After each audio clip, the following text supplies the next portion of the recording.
Hello, my dear students. We were discussing chapter separation of substances. So, let us today discuss some extra questions on this chapter. So, the first question is it possible to separate a mixture of sawdust and water by sedimentation and decantation, and why?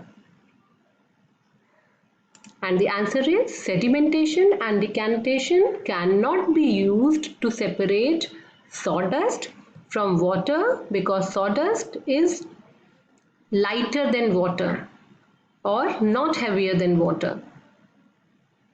Sedimentation and decantation can only be used to separate an insoluble solid from a liquid if the solid is heavier than liquid.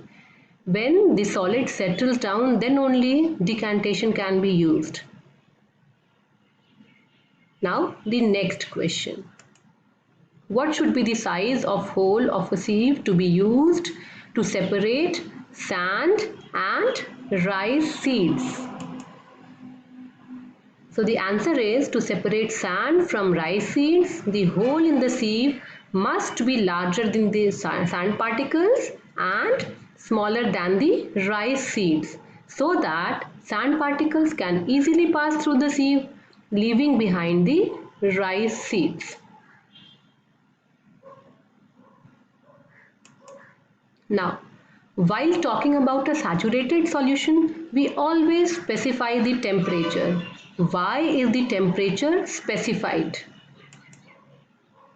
The answer is solubility of a solid in a solution increases with increasing temperature, which means if we are heating a solution, we can add more solid to it or more solute to it. If the temperature of a saturated solution is increased, the solution will become unsaturated. Thus, the temperature plays an important role in specifying whether a solution is saturated or not.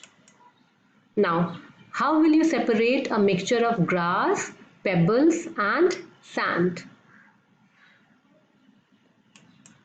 The answer is to separate a mixture of grass, pebbles and sand. The first step is to pass the mixture through a fine sieve. Sand will pass through the sieve, leaving grass and pebbles on the sieve. Then we can winnow the grass and pebbles. We can use the process of winnowing. And since they have different weights, they will be separated. Grass is lighter in weight, so it will be blown away by the wind and it will form a heap away from pebbles, and pebbles are heavier, so they will fall vertically down. Now the next question. How can you check that a bottle contains either salt or chalk without tasting it? You don't have to taste it and you have to tell whether it contains salt or chalk powder. Salt is soluble in water but chalk is not. So if you add salt to water, it will dissolve and form a clear liquid. However, chalk will not dissolve in water and the chalk dust will remain in the water and it will, after some time, it will settle down. Then how you will separate a mixture of water, sand, salt and iron fillings? You may have to use a method not given in the chapter to separate sand and iron fillings. Think of a property of iron which can be used for this. So, I am telling the answer now. To separate the constituents of the mixture, we can use the following steps. First, the first step is to pass the mixture through a filter paper.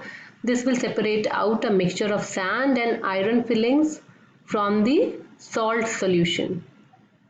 You will first the mixture is already dissolved in water. You have to pass it through a filter paper. What will happen? Since sand and iron are insoluble in water, they will be retained on the filter paper. Then now pass a magnet over the mixture of sand and iron fillings. The iron fillings will be attracted to the magnet. Finally, evaporate the salt solution and collect the vapors.